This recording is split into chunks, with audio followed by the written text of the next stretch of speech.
बिस्मिल्लाहिर्रहमानिर्रहीम। मैं हूं Mohammad Islam. A journey of 1000 miles begins with a single step. आज जिस टॉपिक पे लेक्चर आपके साथ शेयर किया जाएगा वो है रिमांड। बड़ा ही फेमस टॉपिक है क्योंकि जो भी शख्स क्रिमिनल लॉ से वाबस्ता है वो लफ्ज़ रिमांड से बड़े प्रॉपर तरीके से वाकफियत रखता है। उसके लफ्ज़ रिमांड को नया लफ्ज़ नहीं है। सबसे पहले मैं आपसे रेलेवेंट लॉ शेयर कर दूं। सेक्शन 167 सीआरपीसी और लाहौर हाईकोर्ट लाहौर के रूल्स एंड ऑर्डर्स का वॉल्यूम 3 का rule number 8 and rule number 9 part B का जो है इससे रिलेटेड है।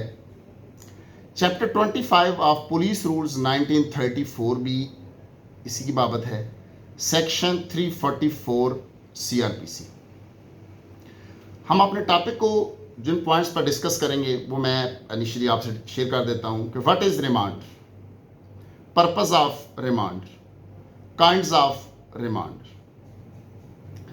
अच्छा, इससे आगे चलने से पहले मैं एक मिसकंसेप्शन को दूर करना चाहता हूं। हमारे माशरे में हमारे बाज़ लोग ये समझते हैं कि रिमांड का मतलब ये है कि जब किसी का रिमांड दिया जाता है तो उसको फिजिकल टॉर्चर उसका पर्पस होता है। इस बाबत आप अपने माइंड में क्लैरिटी कर लें कि ना पाकिस्तान में ना पूरी दुनिया में कोई भी सिविलाइज्ड वर्ल्ड में किसी किस्म के टॉर्चर की इजाज़त नहीं है। रिमांड का मतलब होता है इन्वेस्टिगेशन, नॉट द टॉर्चर। ये एक जस्ट मिसकंसेप्शन था। अब हम इससे आगे चलते हैं कि रिमांड है क्या। Basically authorisation of detention of accused after 24 hours, यानी सेक्शन 61 सीआरपीसी के तहत 24 घंटे के लिए तो पुलिस बगैर मैजिस्ट्रेट की ऑथराइजेशन के, बगैर मैजिस्ट्रेट की इजाज़त के मुलज़म को रख सकती है। लेकिन उसके बाद मज़ीद इजाज़त के लिए, मज़ीद ऑथराइजेशन के लिए, मज़ीद कस्टडी के लिए मैजिस्ट्रेट की ज़रूरत, मैजिस्ट्रेट की इजाज़त चाहिए, रिक्वायर्ड होती है। अब रिमांड का पर्पज़ क्या है? इन्वेस्टिगेशन इज़ बेसिकली, जो इन्वेस्टिगेशन का प्रोसेस है वो होता है कलेक्शन ऑफ एविडेंस। इन्वेस्टिगेशन का जो बेसिक पर्पज़ है वो है कलेक्शन ऑफ एविडेंस। और जो मुलज़म की कस्टडी को ऑथराइज किया जाता है वो बेसिकली इन्वेस्टिगेशन के लिए ही किया जाता है, ताकि हर किस्म का जो मटेरियल है वो रिकॉर्ड पे आ सके और कंप्लीट पिक्चर, वेदर मुलज़म ने ऑफेंस किया या नहीं किया, क्या कोई इसको गलत तरीके से किसी को नाजायज़ तो नहीं फंसाया जा रहा, ताकि एक्चुअल ट्रू फैक्ट जो है रिकॉर्ड पे आ सकें। अब सबसे पहले हम आते हैं काइंड्स की तरफ। सबसे पहले हम लेते हैं फिजिकल रिमांड। जब भी वर्ड फिजिकल रिमांड यूज हुआ तो आपके माइंड में एक बात आ जानी चाहिए, नो रिमांड इन एब्सेंशिया, यानी मुलज़म की गैर मौजूदगी में रिमांड का कोई कॉन्सेप्ट नहीं है। किसी किस्म का मैजिस्ट्रेट रिमांड फिजिकल ग्रांट नहीं कर सकता। अगर मुलज़म को मैजिस्ट्रेट की कोर्ट में पेश नहीं किया गया, मैजिस्ट्रेट के रूबरू पेश नहीं किया गया, तो नो कॉन्सेप्ट ऑफ रिमांड। अब हम आते हैं कि इसका प्रोसेस क्या होना है, क्या मैजिस्ट्रेट ने क्या चीज़ें देखनी है। इससे जाने से पहले मैं एक बात आपसे डिस्कस करूं कि bailable offences and non bailable offences. क्योंकि जब भी मुलज़म को किसी बेलेबल ऑफेंस में मैजिस्ट्रेट के पास पेश किया जाए तो मैजिस्ट्रेट जो है वो बाउंड है कि रिमांड पेपर के ऊपर ही बेल ग्रांट करने का, ऑर्डर पास करने का, यानी no concept of remand existed in bailable offences. अब जुर्म बेलेबल नहीं है, नॉन बेलेबल जुर्म हो तो रिमांड ग्रांट किया जा सकता है। यहाँ पे एक बात और करता चलूँ कि जब भी मैजिस्ट्रेट के पास मुलज़म को पेश किया जाएगा तो मैजिस्ट्रेट ने सबसे पहले ये देखना है क्या सफ़ा मिसल पे किसी किस्म का कोई इनक्रिमिनेटिंग मटीरियल मौजूद है। अगर इनक्रिमिनेटिंग मटीरियल मौजूद होगा तो फिर ही रिमांड का कॉन्सेप्ट होगा, चाहे वो what ever offence is bailable और नॉन बेलेबल। क्योंकि अगर इनक्रिमिनेटिंग मटीरियल नहीं होगा तो मुलज़म को एज इट इज़ डिस्चार्ज कर दिया जाएगा। अब ऑफेंस भी बेलेबल नहीं है, इनक्रिमिनेटिंग मटीरियल भी है। अब बात आ गई आगे कि मैजिस्ट्रेट ने देखना क्या है। अब देखिए, आपके माइंड में एक बात होनी चाहिए कि लिबर्टी ऑफ सिटीजन जो है इज मोस्ट विजिलेंट राइट, और that is recognised as a fundamental right in Pakistan through Article 9 of Constitution of Islamic Republic of Pakistan, and this right is recognized in the whole world as a fundamental right. अब जब आपने किसी का fundamental right, देखिए liberty किसी की snatch करके हमने उसको बुक करना है, हमने उसको वो हक उससे वापस लेना है किसी रीज़न से, तो मैजिस्ट्रेट के पाबंद है कि he has to act intelligently with caution and care. और मैजिस्ट्रेट का जो बेल ग्रांटिंग ऑर्डर है मस्ट बी स्पीकिंग ऑर्डर, यानी ऑर्डर विद रीजनिंग होना चाहिए। जो भी बेल ग्रांटिंग ऑर्डर होगा ऑर्डर विद रीजनिंग होगा, यानी पुलिस जब रिक्वेस्ट लेके आएगी, सबसे पहले मैजिस्ट्रेट ने अपने आप को सेटिस्फाई करना है कि सफ़ा मिसल पर कोई ऐसा मटेरियल मौजूद है कि मुलज़म के ख़िलाफ़ मुलज़म की कस्टडी पुलिस को दी जा सकती है या नहीं। अब जस्ट पुलिस की विम्स एंड विशेस पे फिजिकल रिमांड ग्रांट नहीं किया जा सकता। अब सेक्शन 167 कहती है कि जो एक्यूजिशन है, जो इन्फॉर्मेशन अगेंस्ट द मुलज़म हो वो वेल फाउंडेड होनी चाहिए, यानी रीजनेबल इन्फॉर्मेशन हो। रीजनेबल इन्फॉर्मेशन होगी तो रिमांड का कॉन्सेप्ट होगा। रिमांड अमूमन दिया जाता है कि जब 24 आवर्स में इन्वेस्टिगेशन कंप्लीट नहीं होती, और इन्वेस्टिगेशन का प्रोसेस कंप्लीट करने के लिए कॉर्पस ऑफ अक्यूज भी रिक्वायर्ड होता है। मिसाल के तौर पे अब सेक्शन 379 थेफ्ट केसेस में अगर रिकवरी अभी इफेक्ट होनी है तो मेनली रिमांड दिया जाएगा for the purpose of recovery. या अगर आप सेक्शन 420, 68, 71 की मिसाल ले लें तो for the purpose of recovery of forge documents remand grant किया जाएगा। या अगर आप सेक्शन 376 की मिसाल ले लें तो for DNA test remand grant किया जा सकता है। Even for any case if required तो पॉलीग्राफिक टेस्ट करवाने के लिए भी रिमांड ग्रांट किया जा सकता है। या कोई अदर रेलेवेंट डॉक्यूमेंट अगर मुलज़म के ने कहीं रखा हुआ है जो मुलज़म ही बरामद करवा सकते हैं तो उसके लिए भी रिमांड ग्रांट किया जा सकता है।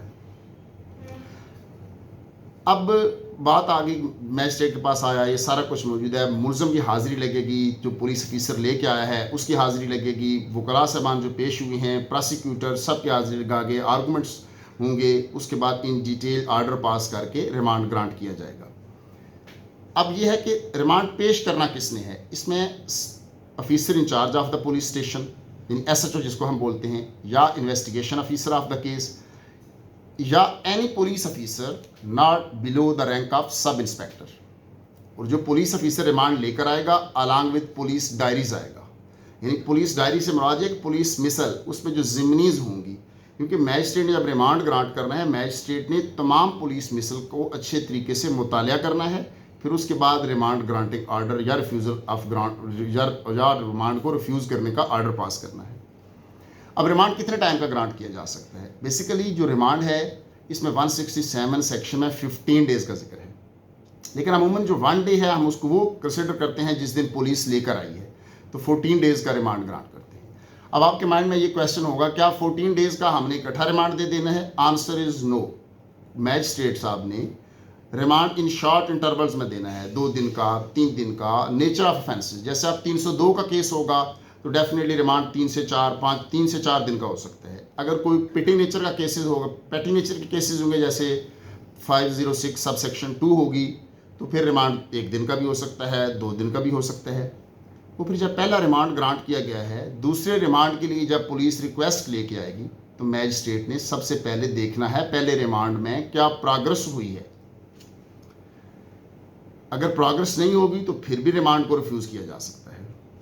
और यानी 14 डेज़ का जो रिमांड हमने ग्रांट करना है that is the maximum time period. Minimum पे कोई पाबंदी नहीं है, पहले दिन भी रिफ्यूज़ किया जा सकता है, 2 दिन 4 दिन के बाद भी रिमांड जो है रिफ्यूज़ किया जा सकता है। अब एक और बात कि जो भी मैजिस्ट्रेट रिमांड ग्रांटिंग ऑर्डर होगा, जब रिमांड रिफ्यूज़ कर दिया फिर नहीं, जब मैजिस्ट्रेट ने मुलज़िम की कस्टडी पुलिस को दे दी है तो उसका ऑर्डर की copy concern district and session जज साहब को फॉरवर्ड की जाएगी। अच्छा, इसकी लॉजिक क्या है? इसकी लॉजिक फिर वही बात आ जाती है, क्योंकि लिबर्टी को कर्टेल किया जा रहा है तो बेसिकली ये एक मजीद चेक लॉ मेकर ने लगाया पुलिस के ऊपर भी और कंसर्न एरिया मैजिस्ट्रेट के ऊपर भी, ताकि किसी भी तरह से इस पावर को मिस यूज़ ना किया जाए। आई होप कि आपको फिजिकल रिमांड की बाबत जो क्वेश्चन जो आपके माइंड में क्वेरीज होंगी वो क्लियर हो चुकी होंगी। अब हम आते हैं जुडिशियल रिमांड। जुडिशियल रिमांड से रिलेटेड जो सेक्शन डील करती है वो 344 है। अब बाज़ औक़ात अगर पुलिस ने फिजिकल रिमांड की रिक्वेस्ट की है तो मैजिस्ट्रेट अगर रिमांड रिफ्यूज़ करेगा तो वो रिमांड रिफ्यूज़ करके जुडिशियल भिजवा सकता है, या सेक्शन 344 सीआरपीसी डील करती है, या अगर पुलिस को मुलज़म की बॉडी रिक्वायर्ड नहीं है, मुलज़म को ज़रूरत नहीं है, तो पुलिस स्ट्रेट अवे आके जुडिशियल रिमांड की रिक्वेस्ट करती है। उसमें भी मैजिस्ट्रेट ने यही देखना है, कंसर्न कोर्ट ने, अगर जुर्म बेलेबल होगा तो फिर उसी पर्चा रिमांड के ऊपर बेल का ऑर्डर करना लॉ में काबिल पाबंदी है। अगर जुर्म नॉन बेलेबल होगा तो उसको जुडिशियल जेल भिजवा दिया जाएगा। अच्छा, ये आपके माइंड में बात होनी चाहिए कि जो नॉन बेलेबल ऑफेंसेस में उनमें भी बेल ग्रांट हो सकती है, लेकिन उसका तरीकाकार है सेक्शन 497 सीआरपीसी के तहत। वो उसके बारे में हम सेपरेट लेक्चर के जरिए डिस्कस करेंगे कि बेल आफ्टर अरेस्ट क्या होती है। अब जो जुडिशियल रिमांड है, मैजिस्ट्रेट के लिए पाबंदी है कि 15 दिन से ज़्यादा की डेट नहीं दी जा सकती, जबकि ऐसी पाबंदी जुडिशियल रिमांड के लिए दौरान ट्रायल सेशन कोर्ट के लिए नहीं है। कोर्ट के लिए पाबंदी नहीं है, जस्ट स्पेसिफिकली मैजिस्ट्रेट के लिए है। अब आते हैं हम ट्रांजिटिव रिमांड, सफरी रिमांड की तरफ। अब जब कोई मुलज़म beyond the territorial jurisdiction of concern magistrate, concern court गिरफ्तार हो गया और उसको वहाँ से शिफ्ट करने में 24 आवर्स से ज़्यादा का टाइम लग सकता है, विद इन टाइम पेश नहीं किया जा सकता, तो लॉ ने इसके लिए भी एक रास्ता निकाला कि वहीं पे नियरेस्ट मैजिस्ट्रेट के पास पेश करके उसका सफरी रिमांड लिया जाता है। अब सफरी रिमांड की कोई ड्यूरेशन नहीं है। क्यों? सफरी रिमांड 1 दिन का भी हो सकता है, 5 दिन का भी, यानी बेसिकली ट्रैवलिंग के हिसाब से होगा। कोयटा से पकड़ा गया है, गिलगित जाना है, सफरी रिमांड डिफरेंट होगा। लाहौर से पकड़ा गया, रावलपिंडी जाना है, सफरी रिमांड डिफरेंट होगा। अब आपके माइंड में क्वेश्चन आता होगा कि जो ट्रांजिटिव रिमांड का पीरियड है, क्या वो फिजिकल रिमांड में इंक्लूड होगा या एक्सक्लूड होगा?